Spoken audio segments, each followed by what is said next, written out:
रात के 11:30 बज रहे थे। गहरे अंधेरे में सुनसान सड़क पर एक बस स्टैंड था। ठंडी हवा बह रही थी और माहौल में एक अजीब सा सन्नाटा था। राजीव 28 वर्षीय युवक वहां खड़ा था। वो देर रात तक ऑफिस में काम करके निकला था और वहां से गुजरने वाली आखिरी बस का इंतजार कर रहा था। काश जल्दी से बस आ जाए। इतनी सुनसान जगह पर अकेले खड़ा रहना अजीब लग रहा है। बस धीरे धीरे स्टैंड पर आकर रुकी। आइए, जल्दी बैठिए, ये आखिरी बस है। राजीव ने झिझकते हुए अंदर झांका। बस में सिर्फ 4-5 यात्री बैठे थे। राजीव ने एक लंबी सांस ली और बस में चढ़ गया। राजीव बस में बैठ तो गया, पर उसे बस का माहौल बहुत अजीब लग रहा था। तभी कंडक्टर आया। टिकट जी, एक टिकट धीरनगर तक। कंडक्टर ने टिकट काट कर दिया, लेकिन उसका चेहरा बिल्कुल भाव शून्य था। भाई साहब, ये आखिरी बस कितने बजे चलती है? आधी रात के बाद कोई बस नहीं चलती, ये आखिरी बस है। राजीव को यह सुनकर झटका लगा। बस आगे बढ़ रही थी। राजीव ने उस युवती की ओर देखा जो अब भी बाहर घूर रही थी। माफ कीजिए, क्या आप भी धीरनगर जा रही हैं? युवती ने धीरे से उसकी ओर देखा। उसकी आंखें बहुत गहरी और खाली थीं। बस चलती रहती है, कोई नहीं जानता कौन कहाँ जाता है। उस युवती का जवाब सुनकर राजीव का शरीर ठंडा पड़ गया। खिड़की से बाहर मत देखो, अगर तुमने बाहर देखा तो वो तुम्हें देख लेगी। ये अटपटा जवाब पाकर तो जैसे राजीव की रीढ़ में ठंडक दौड़ गई। अब राजीव को कुछ गड़बड़ लग रही थी। उसने ड्राइवर को ध्यान से देखा।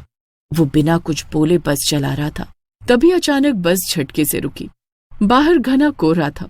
बस में एक नया यात्री चढ़ा, एक बूढ़ी औरत। उसकी कमर झुकी हुई थी। बूढ़ी औरत धीरे धीरे उसके पास आई और बगल वाली सीट पर बैठ गई। तुम्हें यहाँ नहीं होना चाहिए था बेटा। राजीव ने चौंक कर उसकी ओर देखा। ये बस किसी को मंजिल तक नहीं पहुंचाती। राजीव का दिल जोर से धड़कने लगा। बस अब एक सुनसान इलाके से गुजर रही थी। तभी बस के अंदर की लाइट एक पल के लिए बुझी और जब दोबारा जली तो सामने की सीट पर बैठा बुजुर्ग आदमी गायब था। राजीव ने घबरा कर इधर उधर देखा। राजीव ने डरते डरते बाहर देखा। बस की खिड़की से बाहर वो बुजुर्ग आदमी पेड़ से उल्टा लटका हुआ था। उसकी आंखें फटी हुई थी और उसका मुंह खुला हुआ था, जैसे किसी ने उसकी आत्मा खींच ली हो। राजीव ने झटके से मुंह फेर लिया। ये क्या हो रहा है? अगर तुम्हें जिंदा रहना है तो अगले स्टॉप पर उतर जाओ। राजीव अब पसीने पसीने हो चुका था। उसने कंडक्टर की ओर देखा, लेकिन उसका चेहरा अब एक भूतिया चेहरे में बदल चुका था। ये बस और ये कौन लोग हैं? पहले तो अलग कंडक्टर था, अभी अचानक बस चलते चलते में ही कंडक्टर कैसे बदल गया? ये वो लोग हैं जो इस बस में पहले सवार हुए थे और कभी नहीं लौटे। ये जानकर तो राजीव का शरीर सुन्न पड़ गया। अगर तुम जिंदा रहना चाहते हो तो अगले स्टॉप पर उतर जाओ, वरना तुम भी इस बस का हिस्सा बन जाओगे। बस अब अपनी आखिरी मंजिल पर थी। जैसे ही बस पुल के करीब पहुंची, राजीव ने पूरी ताकत से बस का दरवाजा खोला और कूद गया और तेज धमाके के साथ गायब हो गई। राजीव ने कांपते हुए पीछे मुड़कर देखा। वहां अब कोई बस नहीं थी। ये सब उसे समझ न आया और वो घबराहट से बेहोश हो गया।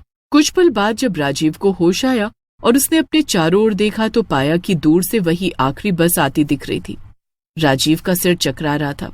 उसे महसूस हुआ कि वो उसी बस स्टैंड पर खड़ा था जहां से उसने बस पकड़ी थी। क्या ये सब सपना था या सच में मैंने मौत को छू कर देखा?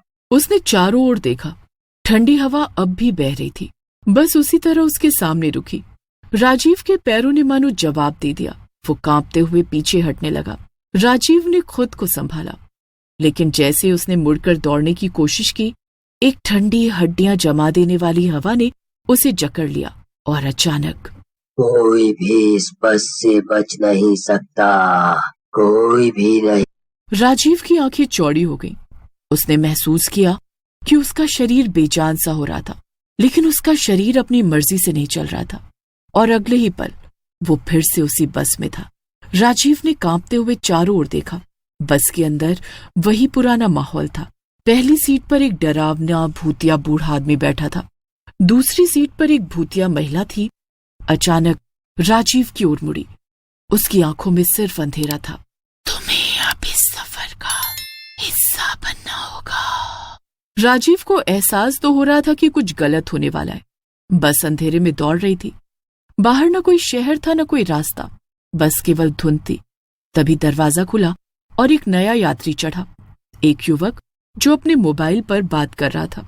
इससे पहले कि वो कुछ और पूछ पाता या समझ पाता, अचानक बस की लाइट झपकने लगी और अगले ही पल पूरा माहौल बदल गया। युवक की सीट पर अब बस खून था, पर युवक कहीं नहीं था।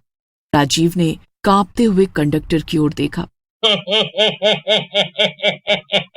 इस बस में जो चढ़ता है वो कभी लौटता नहीं। राजीव ने पीछे मुड़कर देखा।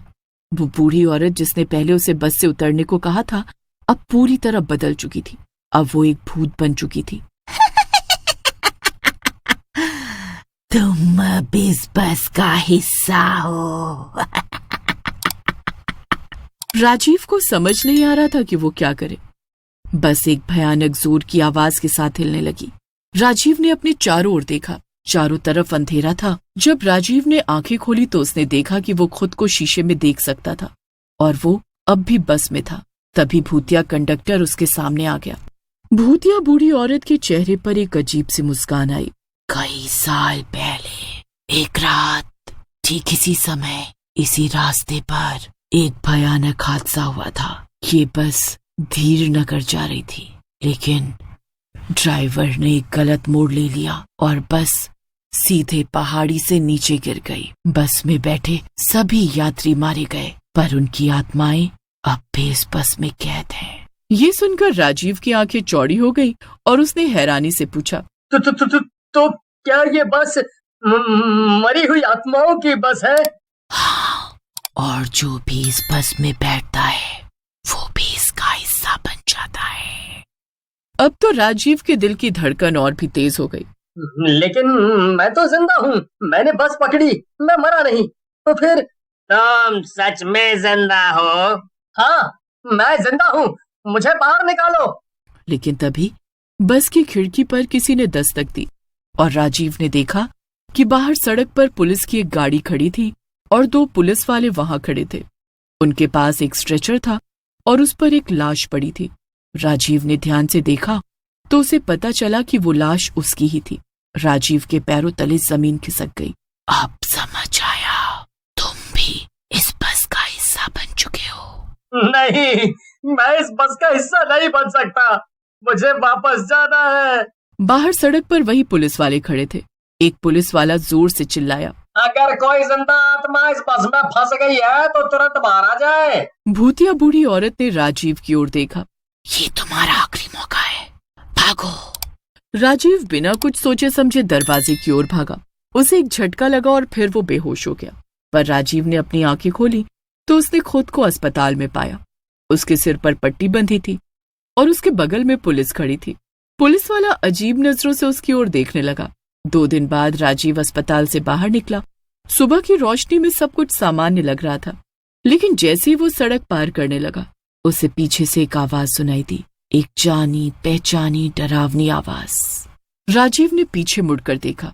बस स्टैंड पर वही पुरानी धूल भरी बस खड़ी थी, पर राजीव ने इसे एक बुरा सपना समझकर नजरअंदाज कर दिया।